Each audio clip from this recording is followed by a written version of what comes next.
Well, thank you.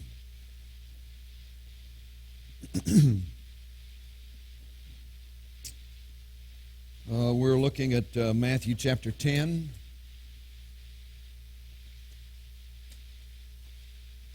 I don't know how you guys endure all this.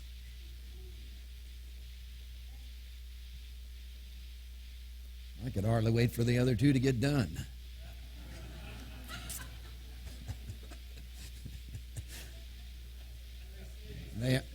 They aren't even here.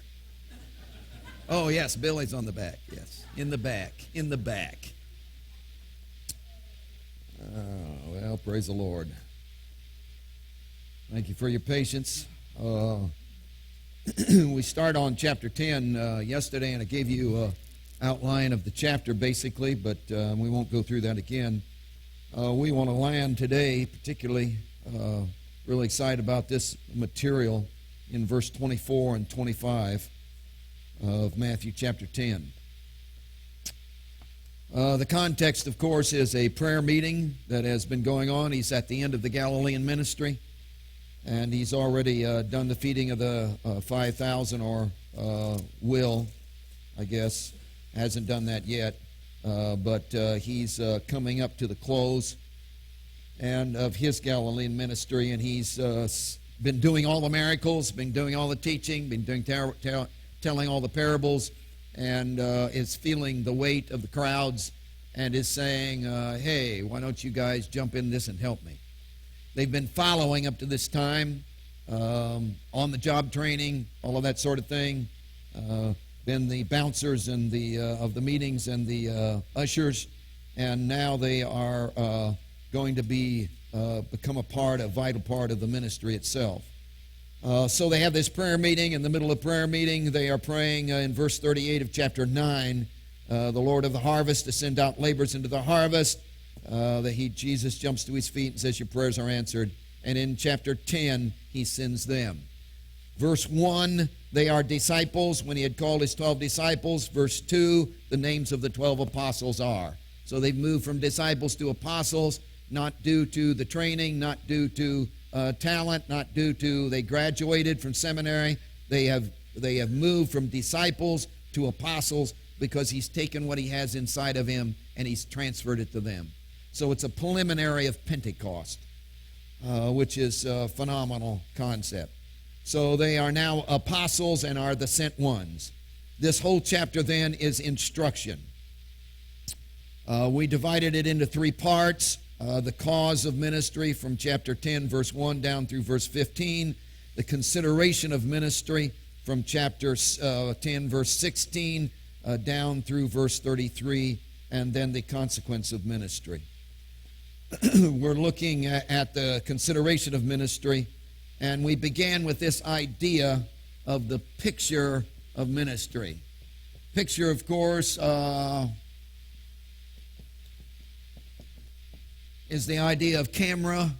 You take a snapshot, you have a picture. It's that kind of idea. And that certainly is valid. This is 10, verse 16. He says, I want to give you a picture of ministry. And in the context of the fact that he has taken the power that he contends within and transferred it to them, and that they now are going to duplicate all of his miracles, you would think it would be the picture of a warrior, picture of a beauty queen, picture of the successful businessman making money for Jesus, picture of Muscle Beach. You know, it's that kind of a star kind of thing. And he pictures ministry as verse 16, behold, I send you out as sheep in the midst of wolves. So it's imagery language, obviously. No question about that. Now he says, I want to be sure that you understand that this picture, this imagery of sheep in the midst of wolves is not token. It's not light. It's not, well, when you get really down underneath it, it's not that way. It's not preacher kind of talk. And in verse 17, he gives you persecution in terms of religious persecution. What a sheep in the midst of wolves is like in the midst of the church. And there's religious persecution. For they will deliver you up to councils, scourge you in their synagogues. That's religious persecution. Do not expect, if you're going to be filled with Jesus and be a sheep in the midst of wolves, that the church in general is going to buy into you.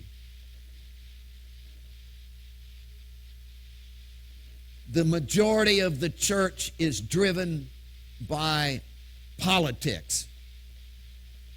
Not politics world, but politics church. And sheep in the midst of wolves is non-political. It's not politically acceptable. That makes any sense to you? Probably not. So you have a choice. Before you get done ministering in the church, you have a choice. Are you going to belong to him? Or are you going to belong to a political system? You have to make a choice. You don't have any choice on that. Sometimes, someplace, you are going to be driven to make a decision and stand alone in the sense of ministry. Anybody, everybody, all bodies have had to do that, have had to come to a decision. You can't play both.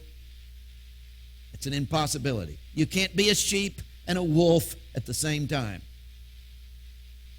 And the worst thing in the world is when a sheep becomes a wolf.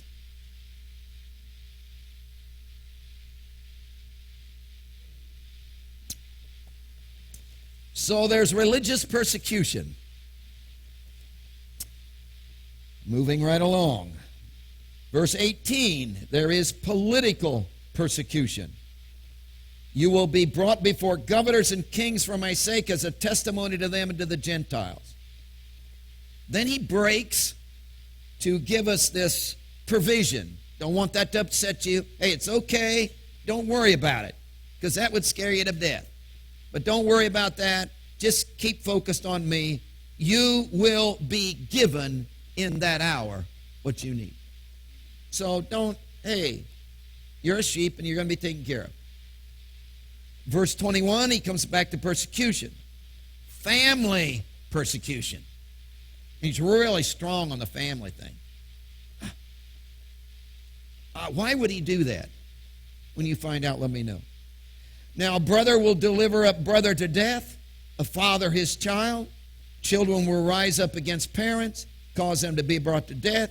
You will be hated for my name's sake, but he who endures to the end will be saved. Family persecution. So he takes the whole imagery, this picture, this snapshot of what ministry is like, of being a sheep in the midst of wolves, and spills it out in the practical, puts flesh to the imagery, which is really significant. Now, when he gets done with that, he moves you to the section that we want to talk about today, which is the portrait of ministry. Now, a picture of ministry is different than a portrait of ministry. As a picture is different than a portrait. Somebody is taking a brush and painting. Somebody is viewing and deriving imagery from that view. Portrait of ministry. This is chapter 10, verse 24 and 25.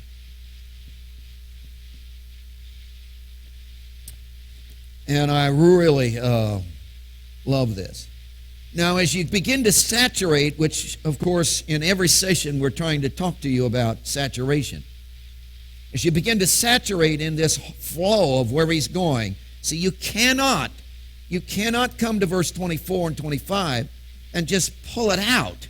You've got to live in the flow of the chapter and what he's trying to do here.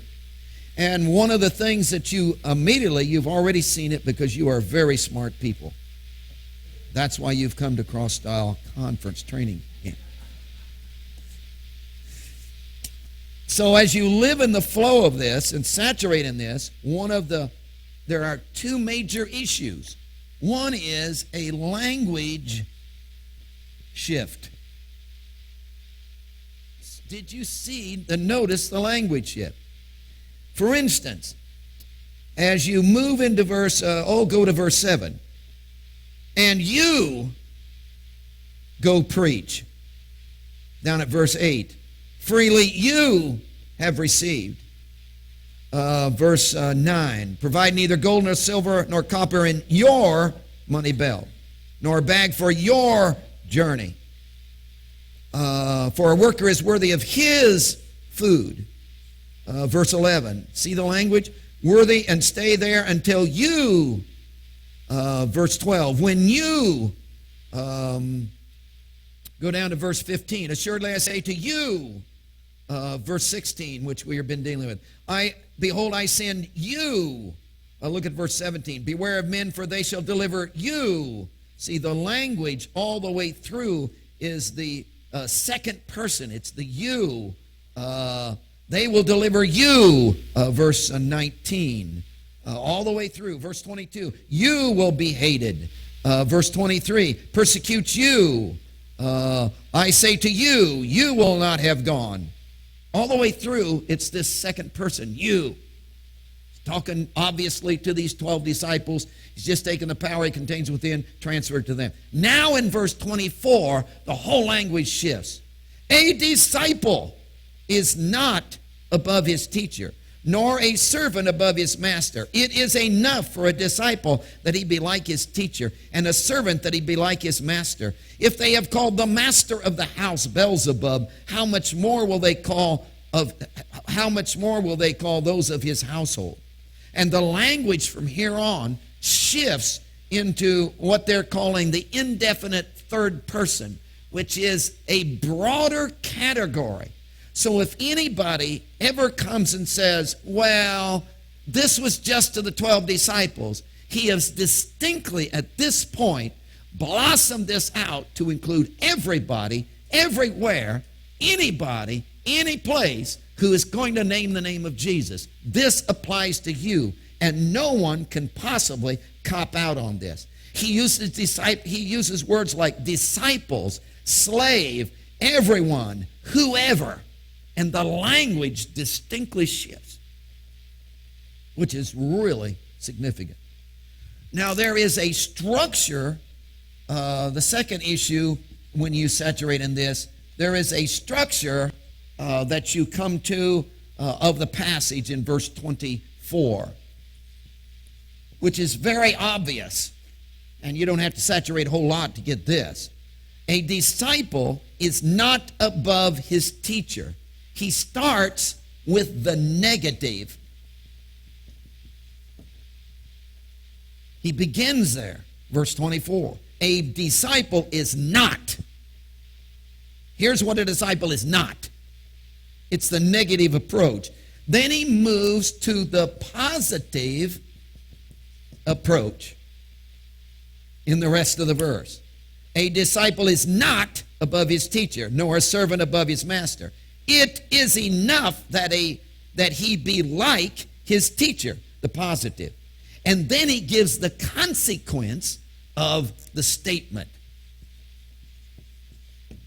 And the consequence of the statement is that if you're not above your teacher, and you're not a servant above your master, and you are like your teacher, and you are like your master, what's the consequence of that? What they do to the master, they will do to you. Consequence.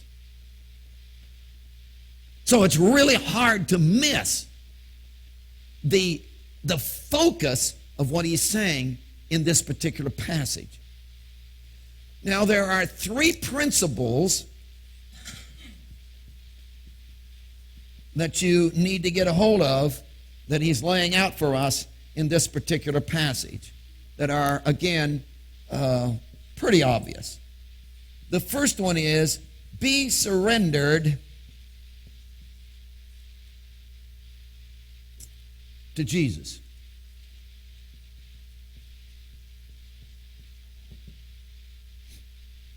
That's the first principle.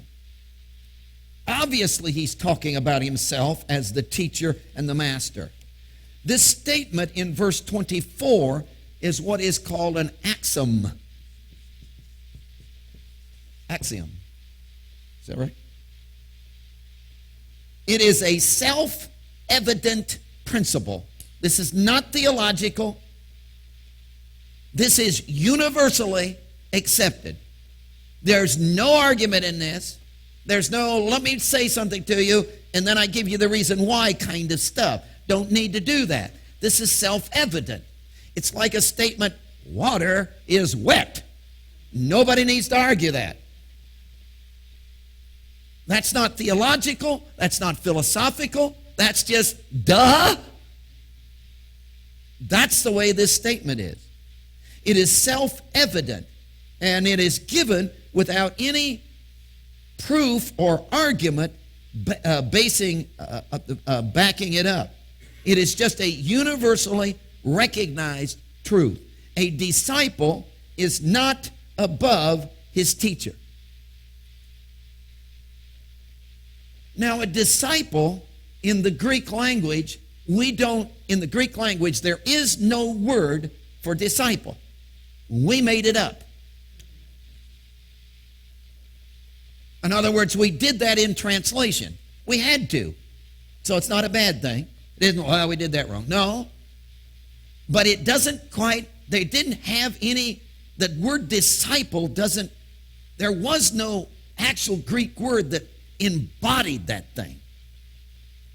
So as you get into what he's describing as a disciple here, and also in the rest of the scriptures, you got two elements that make up a disciple. If you have one of these elements, you are half a disciple. No, you're not. You're not a disciple at all. Because that would be like saying, I'm half married. Only married on the weekends. No. You either are or you aren't.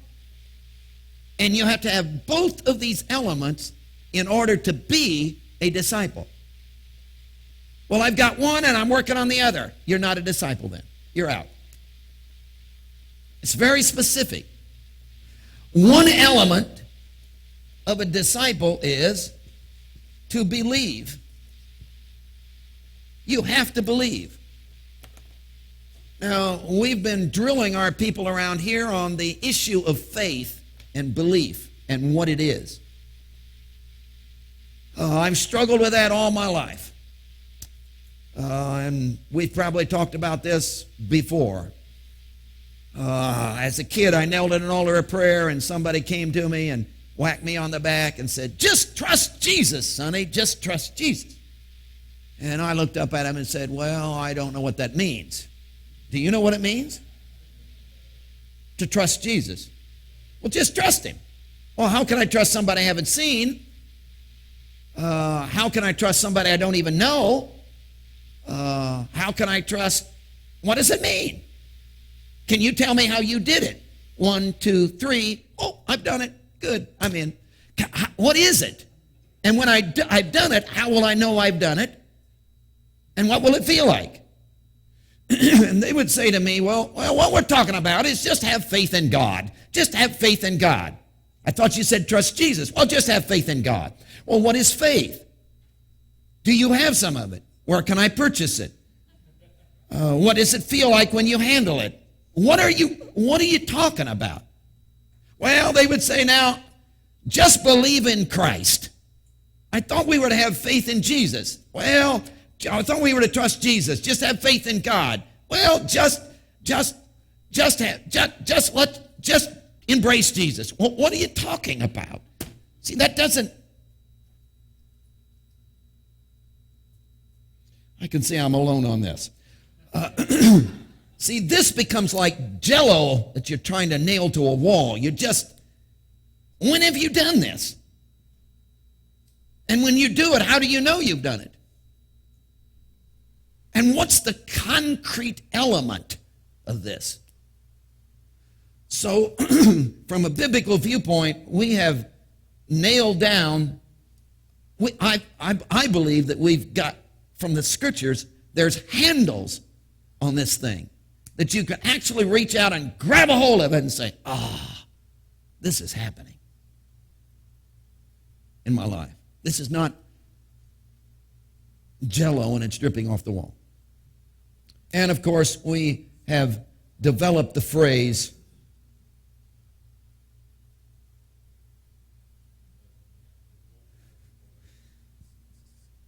invoking the activity of the second party. So whenever anybody says to you, what is faith? You simply say, invoking the activity of the second party. Invoking is desiring, wanting, calling upon. Activity is the movement, action that responds from that. The second party obviously is not you, it's him. So faith is the constant state and attitude of an individual who is calling upon, actively seeking, wanting with his whole life the activity of the action of Jesus within his being. Faith is saying, I can't, you can, I'm going to let you. Faith is saying, I'm not adequate, you are adequate, so you take over. Now, the issue of the Scriptures is never amount of faith. That's so easy to prove. The issue of faith in the Scriptures is never amount of faith. It's always object of faith. It's what you put your faith in. It isn't a matter, well, I just don't have enough faith. Yes, you do. You got all the faith you'll ever need. You have it. The issue is you just haven't put it all on Jesus. You've been invoking the activity of the first party. And I've done that. I've had lots of practice at that. There's a problem. I'll take care of it. Don't worry about it. I'll handle it. There's an issue. Relax. I'll call upon the activity of the first party, myself. If you want something done, bless God, do it yourself. Then you'll know it's done right. I've lived that way all my life.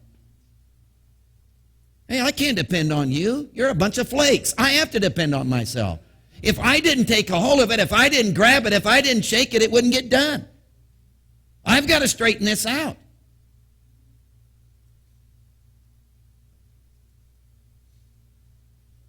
Therefore, as the pastor of the church, I have to run the show. I have to see that it gets done right. And it has to be done my way. Therefore, if you don't like me, go. So we just gather a group of people around here who all like me, which aren't too many.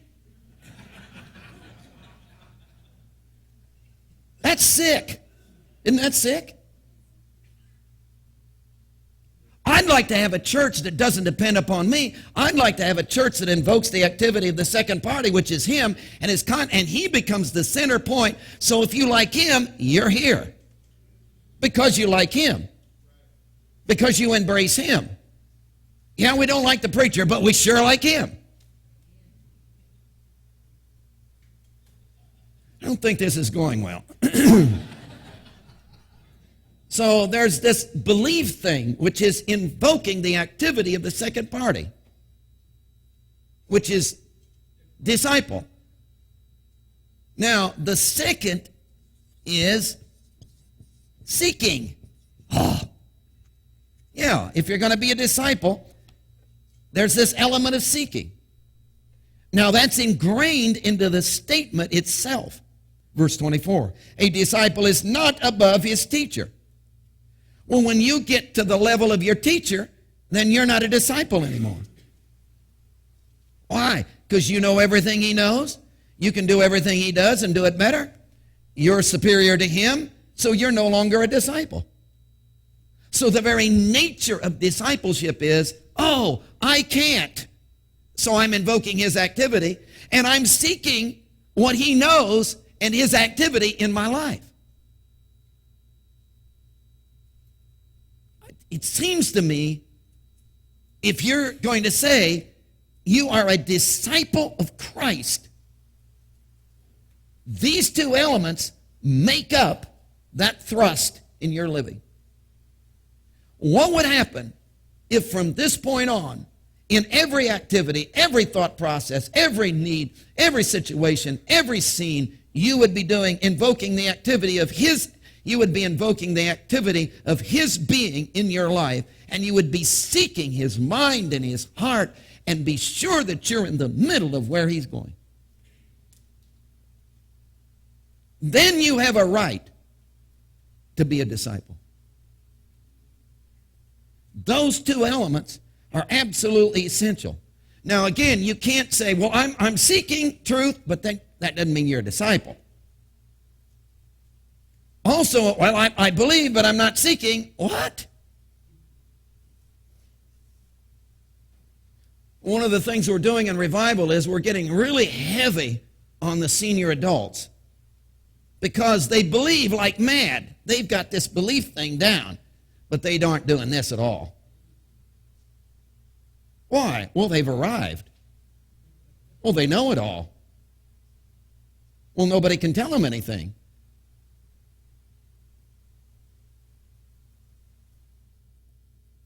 Although young people kind of act that way too. But anyhow, so you got to have this combination. And it's the interaction of this, I haven't arrived. I've just hardly started in this thing. I've just barely scratched the surface. And man, I'm a learner after the teacher. That's ingrained into this whole concept. Again, verse 25, 24, a disciple is not above his teacher.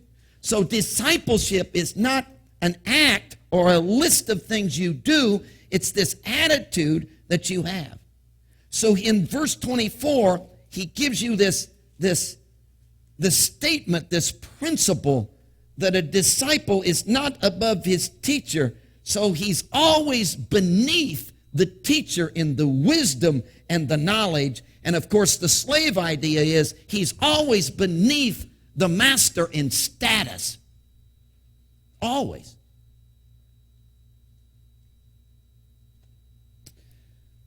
Now, the second idea, principle in these two verses is not only be surrendered to Jesus, which is the whole discipleship approach, but it is be the same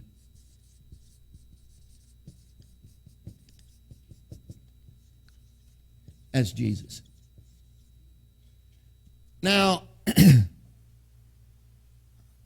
I really hope you get this. This is verse 25. Actually, verse 25a. He says, it is enough. Man, I love this.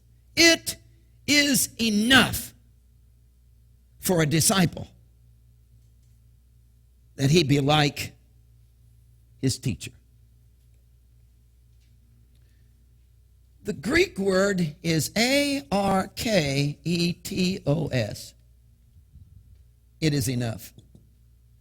That's the translation of that Greek word. It is enough. It means goal. It has to do with sufficiency. It has the idea of supreme desire. In the context of what he's saying, I am a disciple of Jesus, and it's my goal to make heaven my home. No, it's not. No. When you say that, you know what you're saying? You're saying you are a selfish, wrapped up in yourself, only care about yourself individual who ought to go to the other place.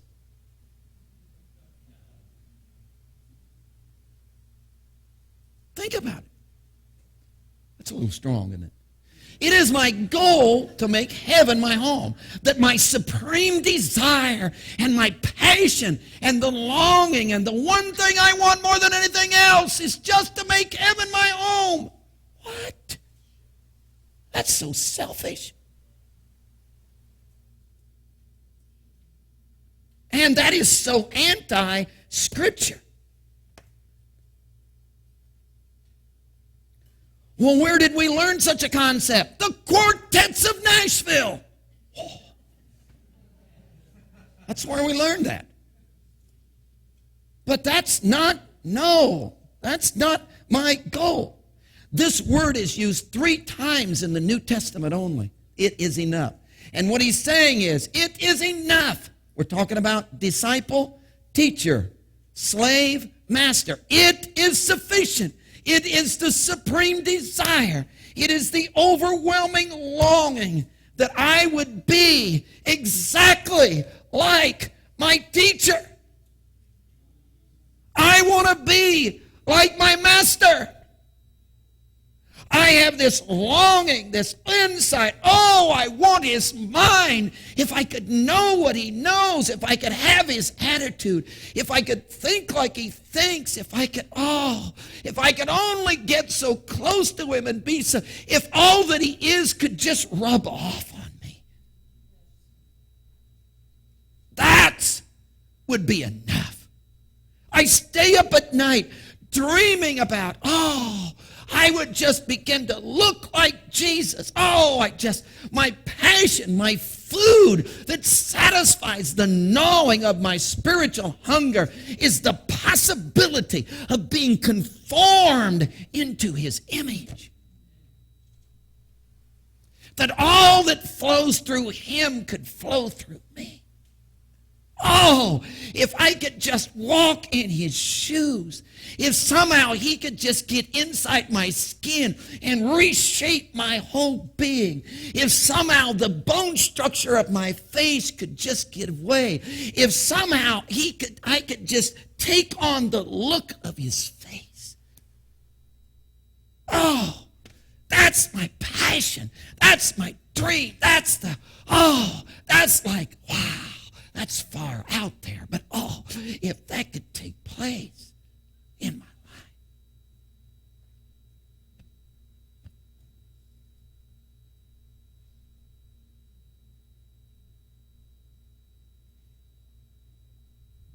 How would you shape that? And what would it look like when it got done? Jesus had this passion for the Father. Jeremiah was so strong on this. Of course, he's radical.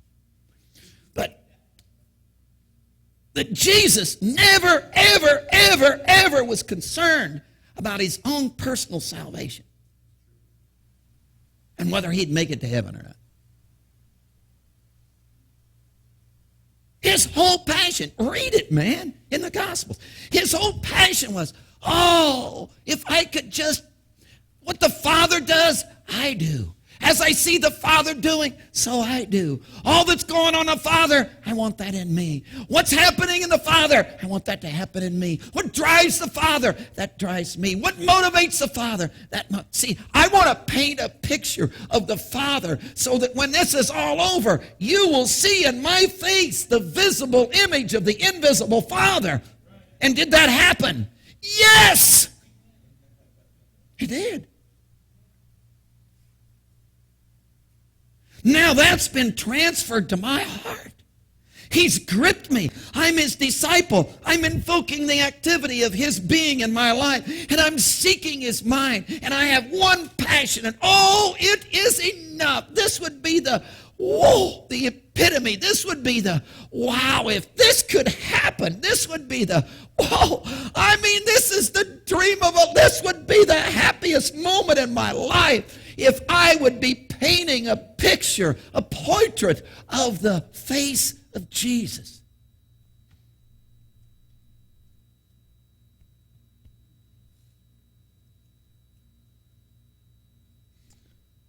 I told these stories to our crowd, but Hawthorne, have you read Hawthorne's great story about the great stone face? It's raised on that story. It's a classic, man. How many have ever read it?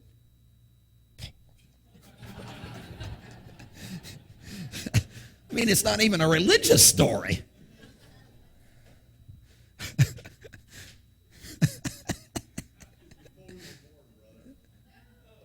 Well, so was Hemingworth and all of those boys, but you've read them. Come on. There's a kid by the name of Ernest. And Ernest lived in this small town in the among the mountains. And outside of their town was this great stone face that nature had just kind of carved out on the side of a mountain. And Ernest saw this face all of his growing up days. And there was a legend in the town that someday, sometime, somebody would come to their town who would look like that face.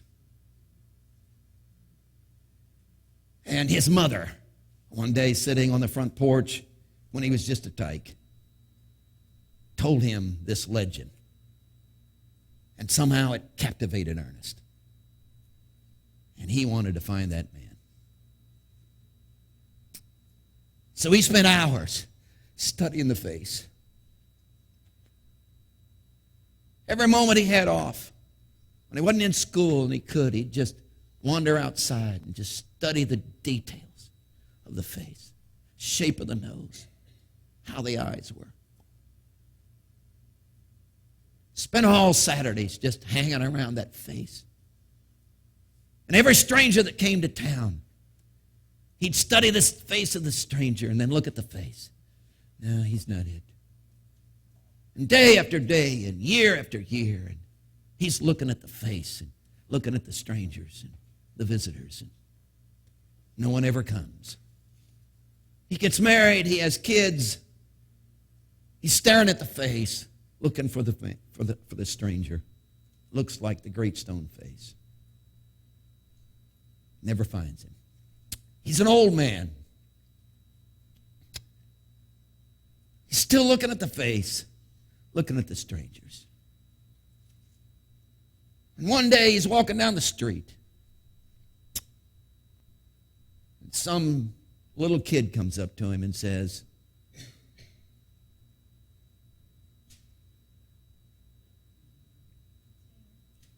"You!"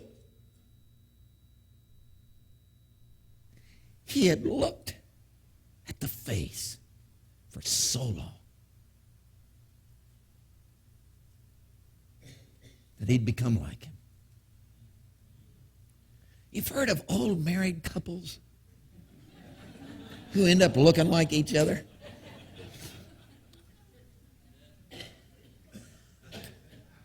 Now take that. If that even registers in your brain, take that thing and transfer it into, oh, he's come to be in here. And I'm not just staring at some image. He is conforming me, shaping me. Is this within the realm of possibilities, folks? Would this be within the capacity of what I could be? that God could actually indwell this boy. And I couldn't, well, my sins are forgiven, I'm going to heaven. Oh, go on. Wouldn't this be something if I could actually be filled with him and he could reshape me so that my face is the, oh, you're it. You.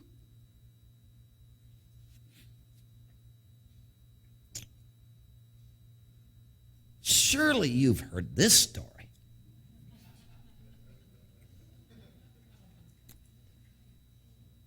Little boy, father dead, mother sickly. He's just a kid, but he's got to make the living for the family. He finally, after doing some odd jobs, scrapes enough money together to buy a little cart and a supply of apples. He goes down to the train depot, sells his apples, sells enough in the day to restock his cart and some money for food for the family. Day after day he does that.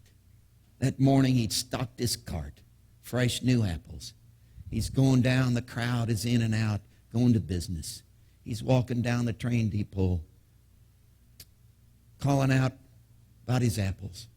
And some stranger is so busy, doesn't pay any attention, and runs into him, knocks the cart off.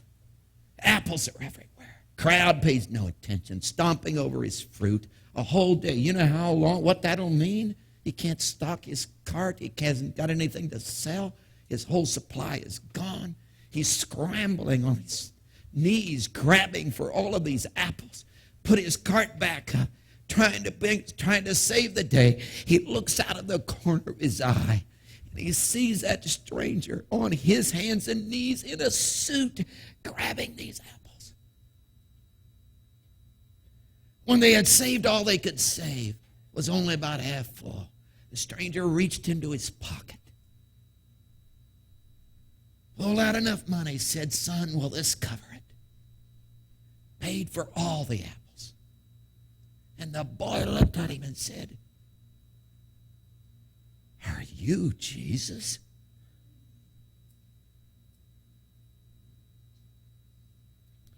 How long has it been since someone mistook you for Jesus?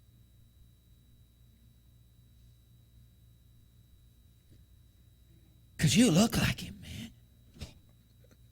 You act like him. You have his attitude. You're so full of him. The way you handle yourself, the way you respond.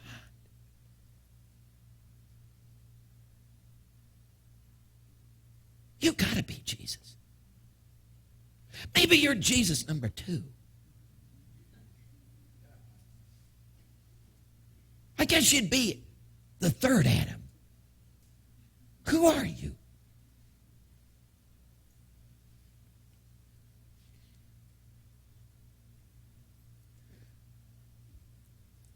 Real important. This is not imitation.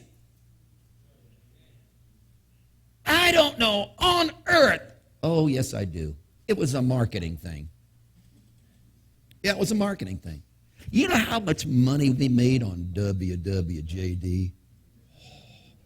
I mean, bracelets and all this. We just made a bundle on that one. This is not WWJD. This is so far beyond WWJD, hardly can be even considered. Maybe it's beginning Christianity. Maybe it's okay the day you got saved, but after that it's not. I mean, this is, whoa. That is so, wow. What are we talking about?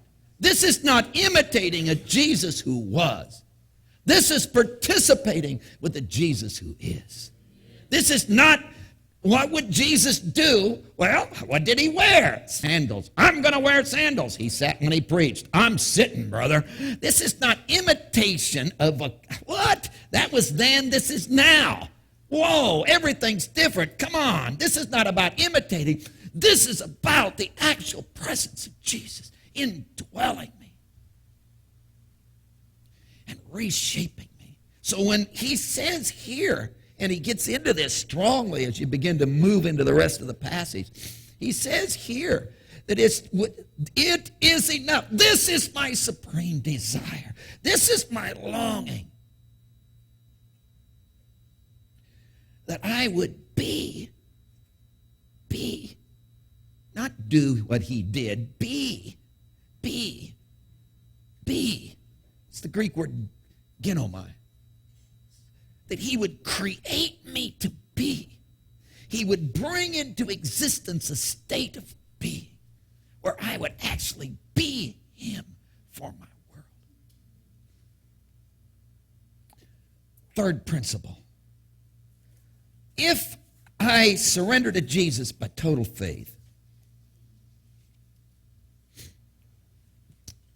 and I invoke the activity of the second party, and I'm seeking, so I'm a disciple after my teacher, after my master.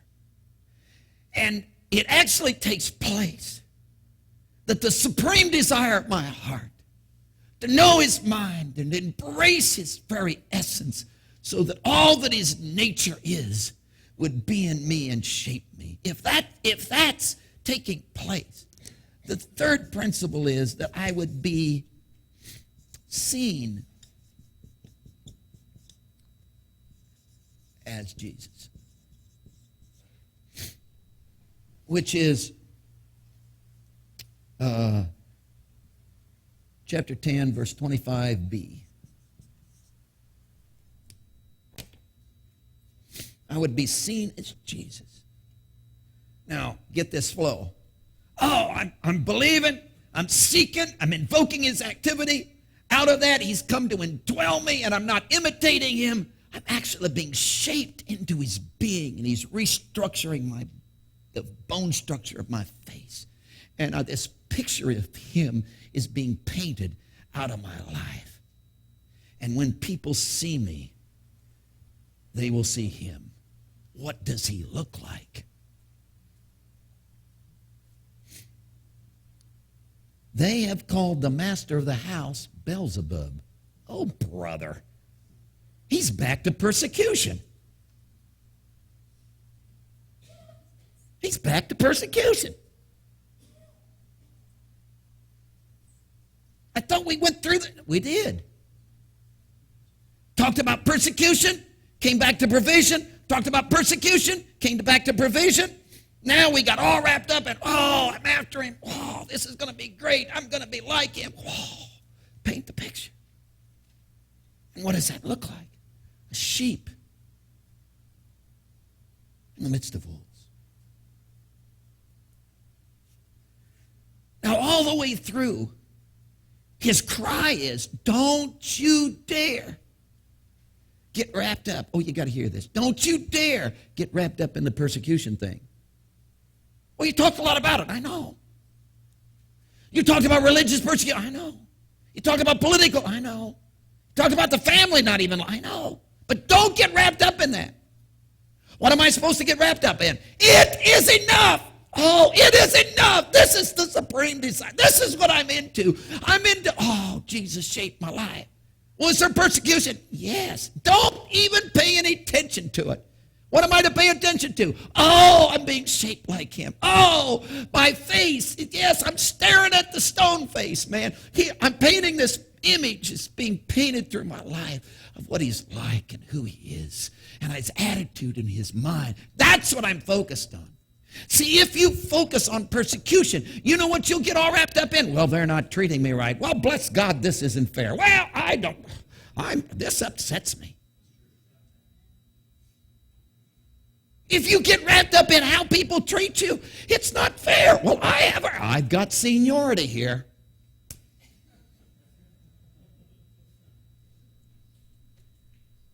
See, if you get wrapped up in that, how people are treating you and what so-and-so did, you're going to picky. You're going to, did you know? And you know what happens to you when you get picky? Everything they do you see as a personal affront.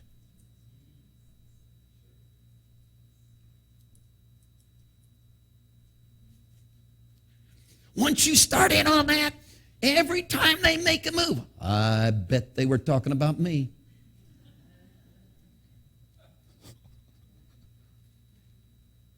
You're so stuck on yourself, you think that we sit around and talk about you? Help us. Well, he said that in a sermon. I bet he was talking about me.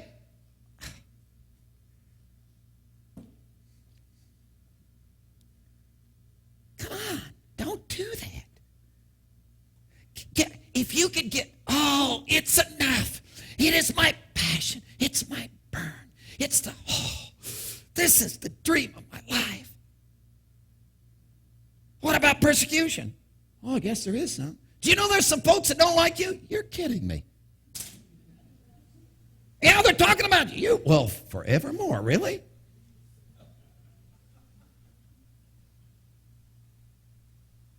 I guess that probably is true. I don't know.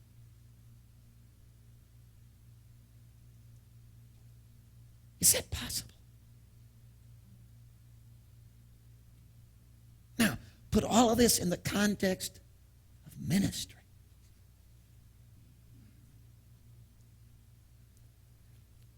How are we going to win our world?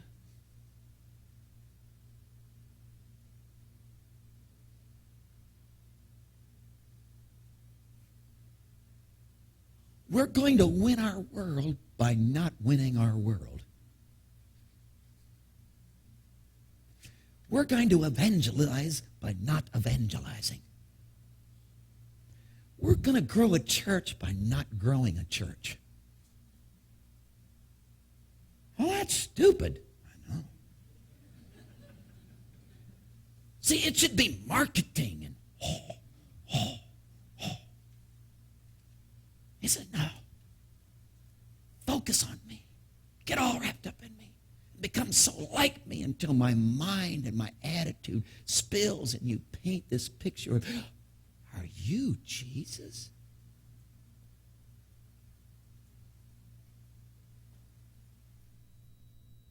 Your world is captured.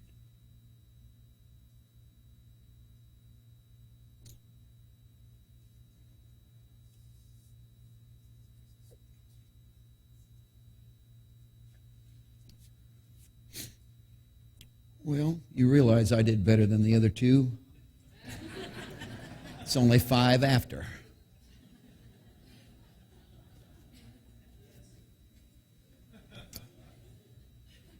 Well, a guy like me who's so inferior has to have something.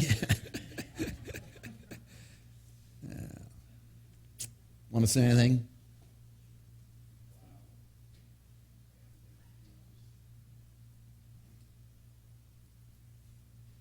Don't get wrapped up in persecution. Teenager. Don't get wrapped up in how people treat you. They were my best friend, too.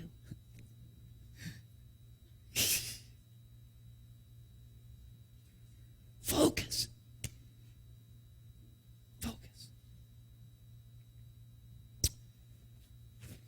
Grateful, Jesus, that you're big enough to command that kind of attention from us.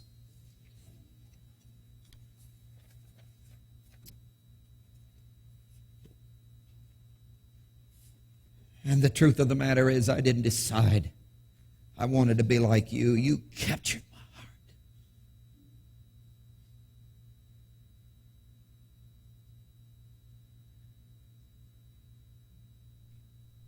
The very essence of you coming to be within me produced something in the depth of my inward being that said, this is the one I must embrace.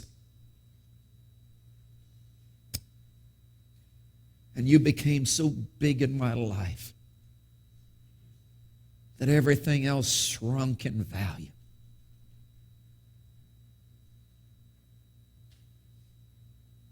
Money, materialism, athletics, political structure of the church, everything God.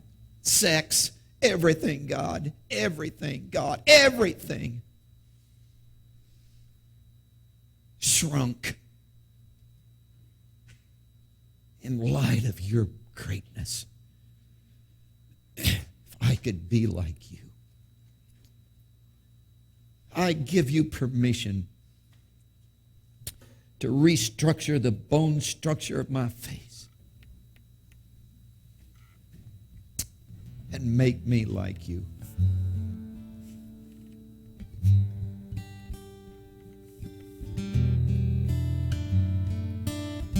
Could I be the third Jesus? And I know it would mean dying on a cross, but the privilege, the privilege, the privilege. Being like you. Thank you for the food we're going to eat, and the worship we're going to have.